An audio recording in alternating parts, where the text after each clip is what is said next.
Share बाजार गडगडला म्हणून काळजीत पडलेल्यांना आज दिलासा मिळाला। सलग 10 दिवसाच्या घसरणीनंतर आज शेअर बाजारात तेजी आली। दिवसभरात सेन्सेक्स 740 अंकांनी वाढून 73,730 वर बंद झाला, तर निफ्टी 254 अंकांनी वाढून 22,337 वर गेला। बाजारात आज चांगली खरेदी झाल्यानं गुंतवणूकदारांनी एका दिवसात सुमारे 8 लाख कोटी रुपयांची कमाई केली आहे। गेले 2 आठवडे भारतीय शेअर बाजारात जोरदार घसरण झाली, पण आज शेअर बाजारानं तेजी अनुभवली। दिवसभरात सेन्सेक्स 740.3 अंकांनी वाढून 73,730 वर गेला, तर निफ्टी 254.65 अंकांनी वधारला आणि 22,337 अंकावर बंद झाला। दिवसभरात लार्ज, मिड आणि स्मॉल कॅप शेअर्समध्ये चांगली वाढ झाली।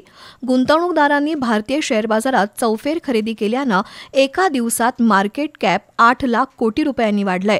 अमेरिकन डॉलर घसरल्यामुळे भारतीय शेअर बाजारात चांगली खरेदी झाली असा तज्ज्ञांचा अंदाज आहे। आज दिवसभरात Adani ports, Tata steel, power grid, Mahindra आणि महिंद्रा, एनटीपीसी या कंपन्यांचे शेअर सर्वाधिक वाढले, तर Bajaj Finserv, IndusInd bank, HDFC bank, Maruti Suzuki, Zomato या कंपन्यांचे शेअर्स खाली आलेत। पण प्रचंड घसरणीनंतर भारतीय शेअर बाजारात आज तेजी आल्यानं गुंतवणूकदार सुखावले आहेत।